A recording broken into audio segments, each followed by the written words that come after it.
donde vemos este tema del persignarse en una permanente invocación a la Trinidad y a la cruz de Cristo. No solo a la Trinidad, sino uniendo estos dos símbolos, la cruz donde había muerto Cristo y la Trinidad, las dos cosas. Vamos a ver un poquito, vamos a ver esto.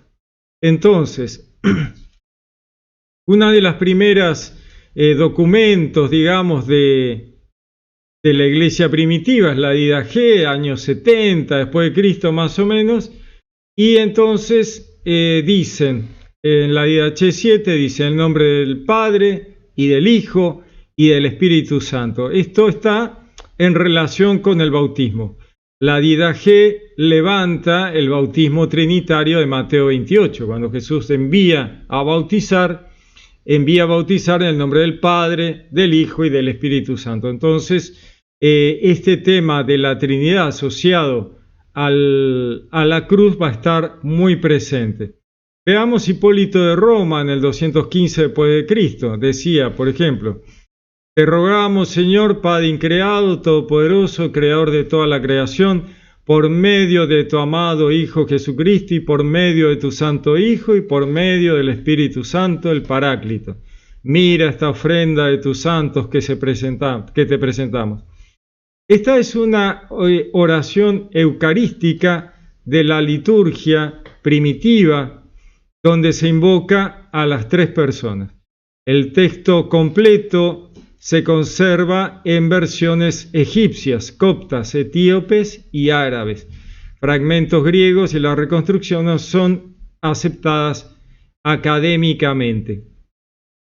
Este tema recordemos que en la iglesia primitiva se reunía el día del Señor, en el octavo día, para hacer su reunión, leer las Escrituras. En el primer tiempo, hasta que estuvieron los evangelios, simplemente se reunían y leían el Antiguo Testamento, luego leían el Antiguo Testamento y las cartas que empezaban a circular, o los protoevangelios, y bueno, ya luego, siglo II, 100 y pico, ya leían los evangelios, ¿no es cierto? Leían los evangelios. Esta que les leía es una oración eucarística, ¿no? Para el momento de la Eucaristía, ¿no? Cuando comían, partían el pan en la liturgia, aquellas liturgias primitivas que nos cuenta San Justino Mártir, 110 después de Cristo. San Justino nos cuenta de la misa primitiva, muy similar a las misas católicas actuales. En las actas de Tomás, en los Hechos de Tomás, un libro apócrifo donde se narran los hechos del apóstol Tomás, dice, en el nombre del Padre y del Hijo y del Espíritu Santo. Texto utilizado en ritos bautismales de comunidades siríacas. El siríaco refleja justamente tradiciones litúrgicas tempranas. Este tema de tradiciones litúrgicas tiene que ver con las liturgias tempranas de la iglesia primitiva, ¿no es cierto? Estamos hablando año 225, pero ya viene de las tradiciones anteriores. Gregorio el Taumaturgo, símbolo de la fe, 260 después de Cristo, va a decir un solo Dios Padre, un solo Señor Jesucristo y un Espíritu Santo. Nuevamente, una fórmula usada en instrucción catequética con carácter litúrgico doctrinal, ¿no? Este tema de usarlo para las liturgias, ¿cierto? Veamos un poquito cómo se va a usar el signo de la cruz y la invocación trinitaria. Tertuliano, año 160, 220 después de Cristo, en su obra de bautismo, va a decir: somos sumergidos en el agua y renunciamos a la superstición. Se nos impone el reconocimiento de la Trinidad. O sea, fíjense que esto es súper interesante porque Tertuliano nos está hablando de que aquellos que se quieren bautizar para ingresar al cristianismo deben reconocer la Trinidad. sin reconocer la Trinidad, no se les podía bautizar. Dice, y también somos sellados con el signo de la cruz. Fíjense que esto es súper interesante porque estamos hablando Tertuliano, 160, 170, 180 después de Cristo, que se asocia tanto el reconocer a la Trinidad fundamentalmente para poder ser bautizados, y se les hacía al bautizado el signo de la cruz, ¿no? Una evidencia de la unión ritual entre el bautismo trinitario y el signo de la cruz. Tenemos a Hipólito Romano, 215 después de Cristo, que decía, haciéndole ungido con el óleo santo, el aceite, el óleo santo, lo mismo que se usa hoy en la Iglesia Católica. Orvin, ¿cómo andas? Comentario, un expositor bíblico al ser refutado, ¿cómo debería accionar? ¿En qué sentido, Orvin? No te... ¿Qué tal, Pentecostal? ¿Cómo andas? ¿Cómo estás? Explícame un poquito más, Orvin, pues depende de las situaciones, ¿viste? Entonces, decía, haciéndole ungido con el óleo santo, recuerden que en el judaísmo se ungía con el óleo, ¿no es cierto? Este tema de ungir a los profetas, ungir a los reyes, se ungía con el óleo. En la iglesia cristiana se va a ungir con el óleo en la frente, en las manos, acá en la palma de la mano, se va a ungir con el aceite santo.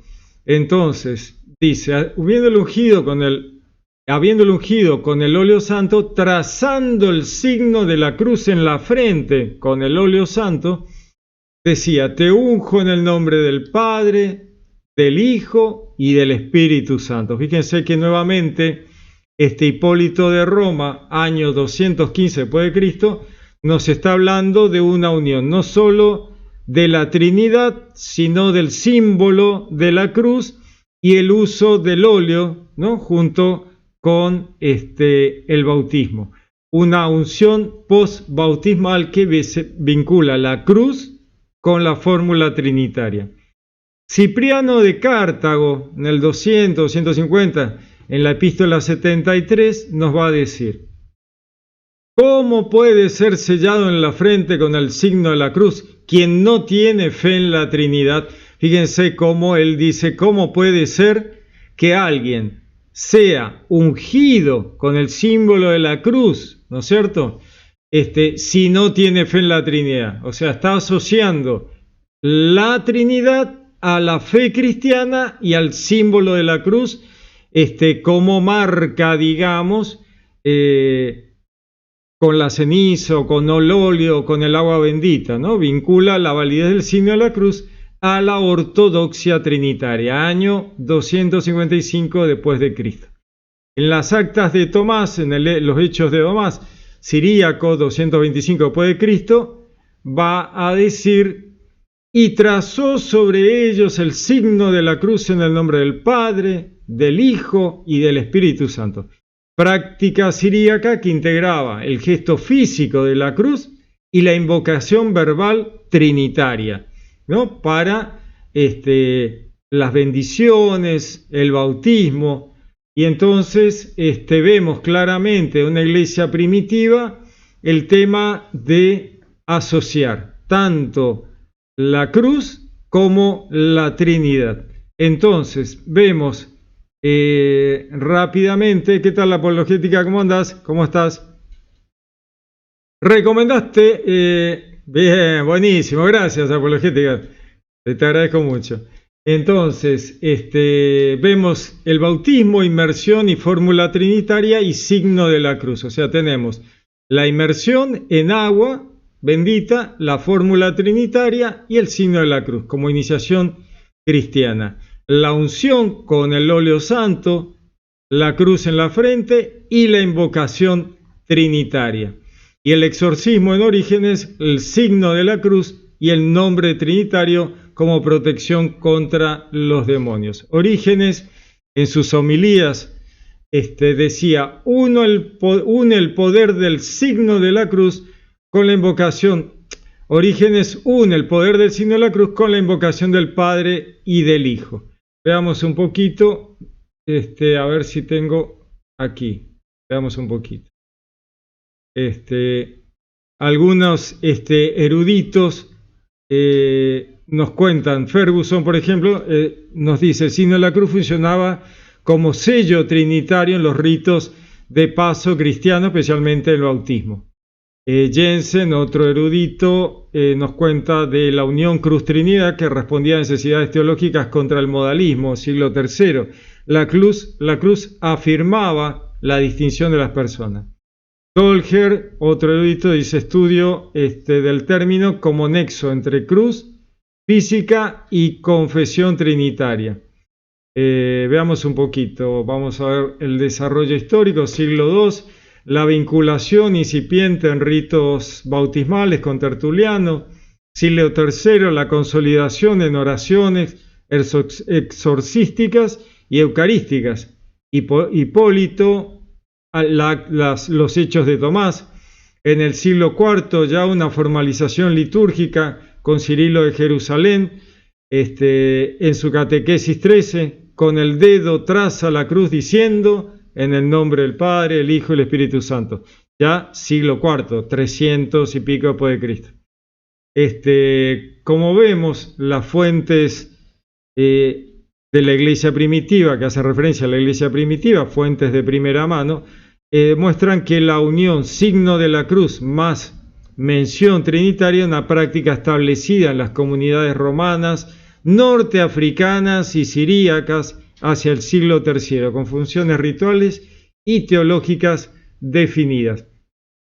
Es muy importante este tema de cómo en las regiones norteafricanas y siríacas hacia el siglo III lo tenían muy en cuenta, lo de unir la cruz a la mención de la Trinidad por un tema de que había empezado a aparecer